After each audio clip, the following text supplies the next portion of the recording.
Good morning, everybody. I'm going to get started here. Thank you all for coming. What I want to do is make sure I'm leaving plenty of time at the end of the presentation for anybody's questions that people have thought of ahead of the presentation or that we kicked out during the presentation. This is everybody's opportunity to ask anything at all they'd like. So I'm Sean Hittel, the Distinguished Security Engineer for Intelligo Networks. My background is in new concept threat protection design in the areas of antivirus, intrusion prevention systems, firewalls. I've worked in sandbox systems, honeypots. Basically, I've been applying machine learning to threat protection ever since the late 90s continually, which has allowed me the opportunity to explore the detection technologies as they exist, as well as to dive deeply into any of the threats of the day along the way. So today we're going to be talking about work from home threats, how the landscape changed right away when everybody suddenly had to be working from home. We're going to talk about some of the specific threats that came about, whether this be because of software like Zoom that everybody suddenly became using or the exposures that happened because of the environment changes. We're going to go into a ransomware deep dive. Now, a lot of people are talking about ransomware and have been for quite some time. There are some changes here that have both been happening because of the work from home environment, as well as different protection items that are needed because of the way that ransomware is behaving in a work from home scenario. We're going to talk through how to navigate some of the work from home risks that exist. And then we're going to conclude by providing hopefully some resources that can help people manage the situation that they're presented with currently. So the very first thing that happened in the risk landscape when everybody started working from home was a bunch of rushed vetting in the implementation of unified communications and collaboration solutions. So these range from software like Zoom or Google Meet to software like whiteboarding software or any other kind of cloud collaboration software that everybody suddenly had to use. Because of the rush situation that COVID gave everybody, in a lot of cases, this was simply left up to individual teams that may or may not have any technical expertise in the area to understand what sort of risks and exposures happen there. And we've seen exposures come about both from the nature of the software as well as from vulnerabilities that are installed as people started installing the software itself. Another big change that happened was new actors. There's a new actor class here whereby, I mean, we've seen hobbyist hackers existing ever since computers first started being connected. But what changed here was we now ended up with people that could be hobbyist hackers and being able to target their victims really 24/7 now. They are no longer prevented from doing so while they're at their day job physically in an office. They can just be aboard in a meeting or whatever and begin attacking whoever they want. And then there was a large number of people that have been displaced from one career to another that have a fair bit of skill in the area that in some cases just start seeking the opportunity. We've also seen a major shift in relevant attack vectors, stepping stones. So Internet of Thing devices, personal and family devices. I mean, your spouse, your roommate, your kids' computers can be infected when they're doing their homework or when they're surfing with their game or anything like that. They might get infected, and once they are, the attackers know they can use that as a vector into your business laptop, which probably contains some level of crown jewels for the corporation. And they're attacking it from the topological perspective of being local. So it requires a completely different security posture to be able to handle that, of course. And then there's a large issue with the lack of controls that happen when everybody's working from home. So security admins, IT admins no longer have any control whatsoever over home devices like your Wi-Fi routers. I mean, most end users have no idea that they should be updating the software in their Wi-Fi routers. They have no idea what it takes to secure them from a perspective of password access, to prevent devices behind the Wi-Fi system from reconfiguring them and so on. And then there's another issue of control in that many of the security technology controls just don't work in a work from home environment. So these are things like intrusion prevention systems or firewalls or network sandboxes. I mean, these are all systems that are designed to protect people when they're in the office. And while some corporations can do things like backport the traffic through the firewall, through VPNs and stuff like that, there's generally going to be some or all of the endpoint users are not sending their traffic through these sorts of devices at all. So now let's get into some specific work from home threats. Some of these were anticipated, some of these were rather unfortunate, I guess we'd call them. So the first thing that we saw was Zoom bombing, of course. Almost immediately after work from home, we started seeing people jumping on meetings that just had no business being there whatsoever. So this posed two problems right away. First of all, there's the data loss thing for sure, where if somebody jumps into your meeting, it really doesn't take them anything at all other than holding their phone up to the monitor to be able to record that meeting. But the second thing is that we end up with a lot of lost productivity. I mean, when you're in a meeting, quite often what will happen is you'll suddenly hear, someone joined and, oh, who's 614-3269? And the meeting just grinds to a halt. All the cadence is lost while people try to figure who that is before they can be sure to continue. The second thing that occurred with all the work from home software, Zoom included, was they installed not intentionally, of course, but they installed a set of vulnerabilities in their own. So a lot of this software is listening for external communications. And through those external communications, and a lot of them have vulnerabilities. Now, the vulnerabilities are bad enough. They can allow an attacker to totally take control of an endpoint computer, of course. But because of a work from home environment, they're easier to exploit because they're generally going to be targeted from one of your spouses or your kids' stepping stone devices rather than in a corporate environment where they'd have to take out one of your peers' endpoints before they could target you to begin with. So the other thing that happened with all the work from home software is the big data loss issue so I mean, like we said before, just capturing the meeting itself doesn't involve any sort of sophistication. It's just holding a laptop up to the screen. Nobody's going to notice you doing it. Back in the in-office environment, it would have been a matter of looking at all your coworkers in the eye, knowing that you're recording the meeting. I mean, everybody's going to know what's up. And then, of course, all these stored recordings that are happening because of this. All it takes is one misconfiguration, and a lot of these cloud devices it's far too easy for that to happen, and your meetings are exfiltrated. We talked a little bit about inadvertent insiders, but this is all of the other people that will be behind your Wi-Fi firewall that they themselves could be compromised and be used to infect you. And then very soon thereafter, after all this Zoom bombing software, we started seeing phishing. I mean, this was an anticipated one, of course, but a lot of people have been through the corporate anti-phishing training and know fairly well what to open, what not to open. But in the case of COVID, it's very enticing. I mean, people want to get the news right away. They want to figure out exactly how to protect their family and so on. They're definitely going to open these emails. Somebody's going to open these emails. And we'll talk through how phishing is used to infect the endpoint. And then we'll go through some of the deep dives into ransomware, how ransomware is not a short cycle attack anymore, and how the exfiltration of crown jewel data is a component of many or most ransomware attacks at this stage. So here's an example of COVID themed phishing email. Now, it's super enticing, of course. I mean, everybody is going to be looking for these sorts of emails and try to figure out what's going on in the environment. I mean, this one was from March, very early on in the cycle.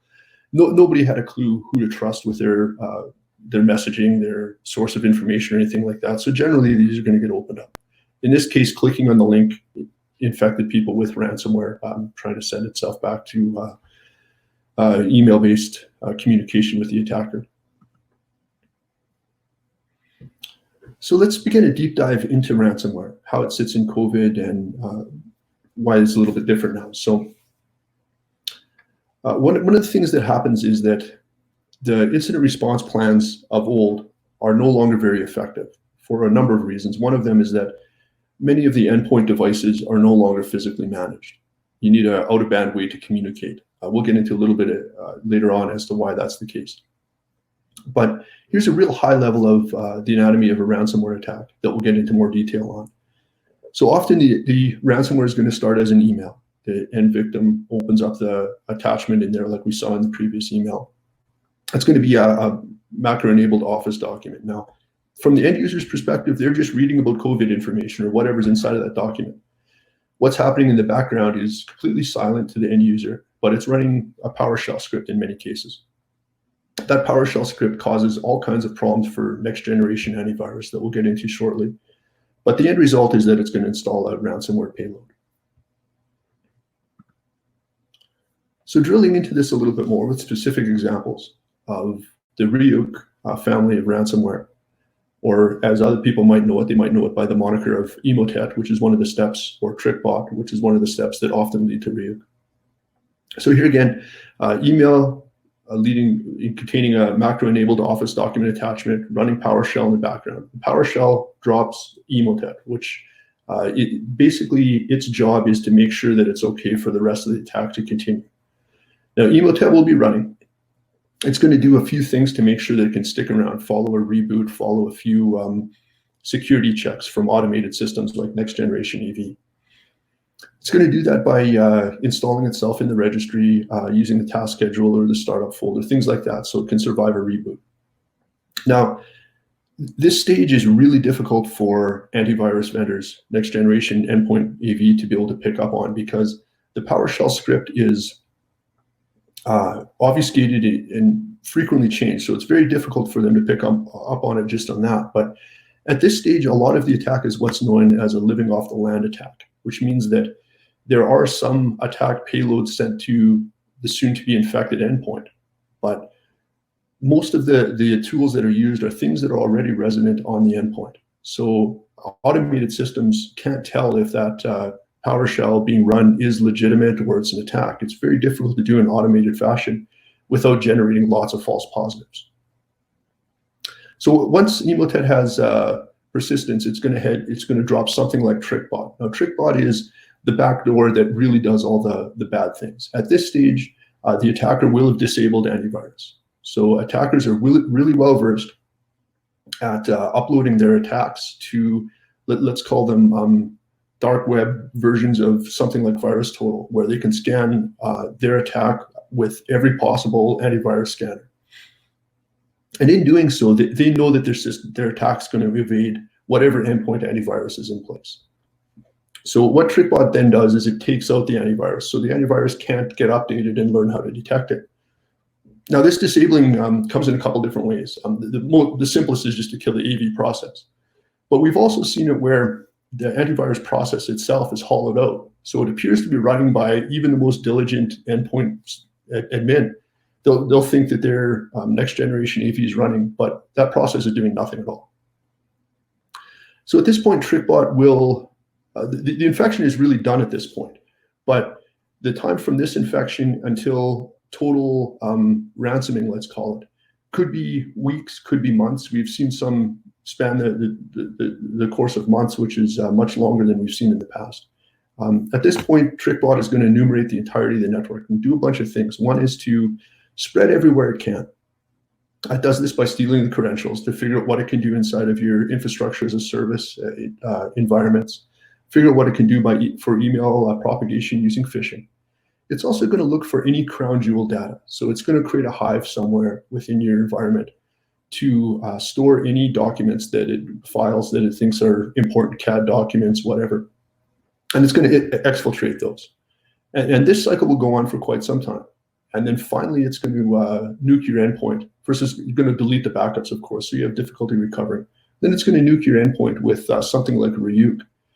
Now, at this point, Ryuk is just asking for a ransom, like every other piece of ransomware. You can choose to pay it or not. Find some way to get your endpoint back in business, of course. But going forward, the attackers are going to be asking for a ransom subscription, ultimately.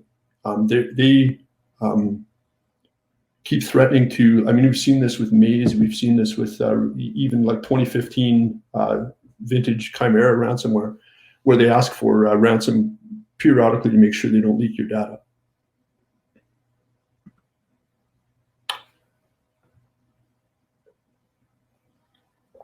So now let's talk a little bit about the attack severity. Because automated detection systems like next generation antivirus are not well equipped to find these long cycle threats, finding them comes down to analyzing the raw data. For most environments, this quantity of data is going to be huge. It's going to be something that individual humans just simply can't do. Even teams of well-vetted humans can't do well. What it requires is something like artificial intelligence to be able to find the needles in the haystack. Now, most organizations simply don't have the expertise to mate artificial intelligence with threat hunting to be able to handle this sort of threat. I mean, a lot of different vendors will claim to do this sort of thing at this point, but I mean, this is something that I've been in for, I've been in this area since the late 90s. It's not an easy thing to do. We kind of take a different approach whereby we take people that have been using artificial intelligence and security for a number of years and mate them with people that have PhDs from Ivy League universities in artificial intelligence. This is really the only way I know that can handle this quantity of data. Anyway, these attacks, because it's so difficult to detect by automated systems, lead to prolonged access to the data as the data is being exfiltrated to the attacker.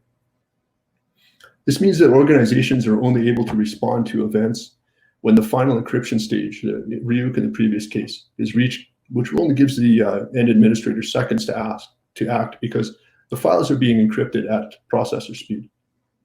What's actually needed is AI-augmented human threat hunting to make sure that sound security people that can identify those living off the land attacks are able to find the information and not wake up end users, disorient end users at all. Customers and partners alike expect this level of hygiene in handling their data. So what can people do about the work from home risks? So the first thing is to fix the visibility gaps. So this is a matter of making sure that all of the security event logs that are happening on the endpoint are sent in intelligent fashion and monitored by a threat hunting team. Trying to rely on just the gateway antivirus, gateway IPS systems isn't going to work very well. A second thing is to make sure that there's really solid security awareness. So this is difficult in a remote scenario, but it becomes even more important. We need to make sure that there's some way to provide alternate methods to raise the alarm to the end user. There's a good chance that that trick bot that's sitting on the endpoint has taken out the communication between the help desk and the end user. I mean, at that point, the attacker has total control over anything at all on that endpoint. So if an IT admin says there's something suspicious on your laptop, sends a message to that effect, and hopes that the end user will do something about it, there's no reason to believe that the end user would get that message at all. The other thing is to update your incident response plan.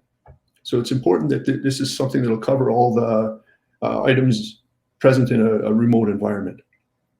And then, of course, one thing that can be done here as well is to offload the entirety of it to a service like what we have as a managed detection response. So what is managed detection and response? This is something that is a rather obscure topic at this point. It's a fairly new forefront. So this is a service that includes the people, process, and platform to secure the environment. This is more than just next generation AV, where next generation AV really has a choice between giving the end user a bunch of false positives that they can't manage, or just missing a bunch of threats and letting endpoints get hosed. In this case, it's a matter of all of those low probability, potentially false positiving alerts can be escalated to intelligent threat hunters through artificial intelligence systems to make sure that they're only acting on behalf of the customer. Unlike MSSPs, MDRs don't just alert the end user. We'll take action on behalf of the customer to make sure that we're disrupting, containing, nuking any of the threats we can within whatever business logic is necessary to make sure that we're not disrupting any of the revenue generation. So really, this is a team of threat hunters, security analysts, artificial intelligence engineers, pipeline engineers that nail it down so that the proper kill, delete, quarantine process can be taken, a root cause analysis provided on any detection at that point. So really, it gives all the capabilities of a security operations center without all the overhead. And then a slide that our good folks in marketing want us to include, of course. So where we sit is we're across the course. We cover the endpoint, the network, and the cloud. I mean, these are three vectors that are really important at this point. Having individual point products in each of these is very difficult to maintain. We really just cover everything start to finish. We're based almost entirely on machine learning. We have roughly 10% of our forces have an ML background, advanced degrees in it, long standing of use of ML in the security space. It's a very niche industry where a lot of the ML for security just doesn't apply elsewhere. Everything we build is around automation. We want to make sure that we're detecting, responding to things at machine speed wherever possible. Where it's not possible, we want to be able to make sure that a human is in the loop to be able to handle anything at its very early stage so that we're evaluating all those living off the land threats that others can't see.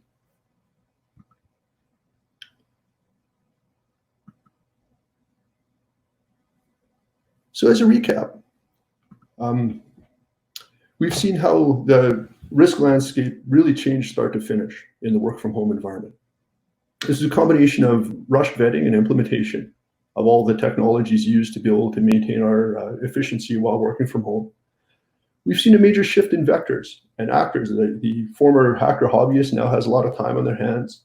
The vectors themselves change as people are able to jump into your corporate endpoint from stepping stones that happen to be residing in the same place as you. We've seen entirely new classes of threats, ranging from Zoom bombing to Zoom type software itself being exploited. And then we've seen a bunch of old but threats become more effective, more readily targeted, such as phishing with COVID themes. We've seen changes in ransomware. Now, ransomware has existed in a long cycle attack since about 2015 with Chimera, but we're seeing this as being the norm. This isn't the thing where the oddball ransomware behaves this way. Many, perhaps all, definitely many of our customer attacks that we've seen so far have been long cycle like this. So the other thing that happens is the reduced ability to notify and respond to a ransomware threat, coming because of all of the native living off the land components that they're using. We talked about some of the things about what you can do about it, about fixing the visibility gaps, the continued push for security awareness, and how to adjust your incident response plan to be able to handle the work from home environment. Simple things like you need out of band communication to cell phones and stuff like that so that the endpoint can't be taken up. And then we advise people to consider outsourced managed detection response to be able to handle the whole thing for them if they're not prepared to do all the steps necessary. We're providing a few resources that people can use to guide themselves along the way, involving white papers, specific use cases in the work from home environment. Hopefully you find some of these useful.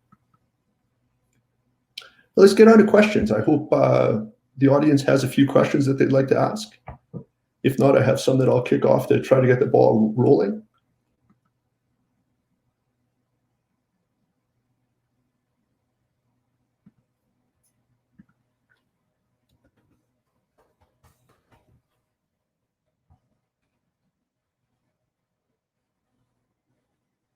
So while we're waiting for a few questions to come in, one that a colleague of mine presented or posed when we were doing a dry run of this, she had the question of how have long cycle threats changed since work from home? Now, long cycle threats have been around for a very long time. In the early days, or early, I'm talking 80s and 90s, these were complete keyboard commando attacks where someone was at the other end of the attack.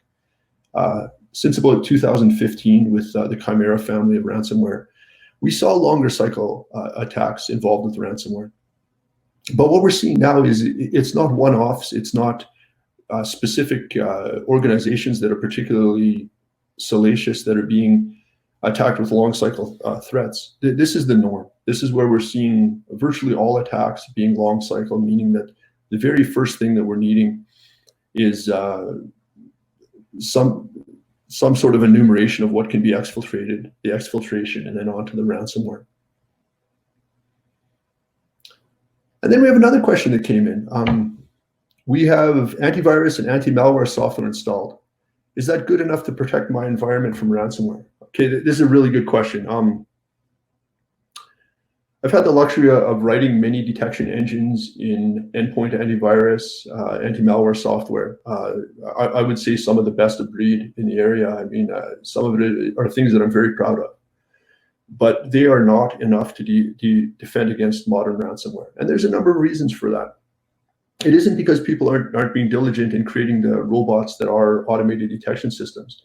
It's that to detect a modern attack, it's very difficult, if not impossible, for an automated system to sort out the difference between an attack and legitimate traffic. And this is because attackers are using living off the land techniques. They're really just using local resources.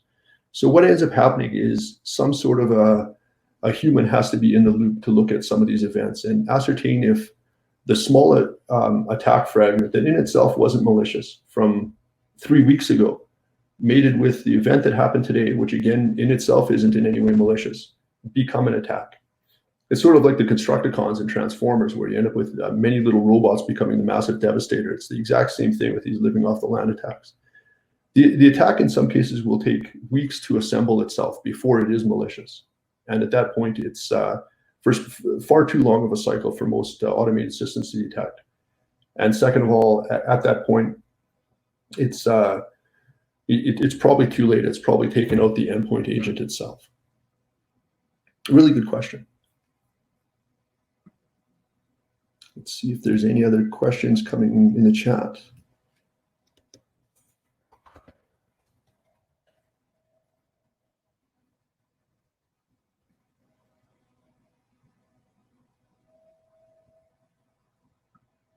I'm not seeing any other questions coming through unless something else shows up. Thank you everybody for coming. And if there's any questions, please reach out to myself or anybody else from, oh, we had one other question pop by. We have encrypted drives, is that okay? No, so if the endpoint is compromised and you have endpoint encryption in place, there's a good chance that the person who compromised your endpoint will access the keys themselves. So having data encrypted at rest is really good policy, but that doesn't guarantee that the end attacker won't have a way to be able to get into what's inside of those files in itself. Really good question. Looks like no other questions are turning up. I thank you all for coming. And if anybody has any questions, please feel free to reach out to myself or anybody else at Intelligo. Thank you. Have a good day.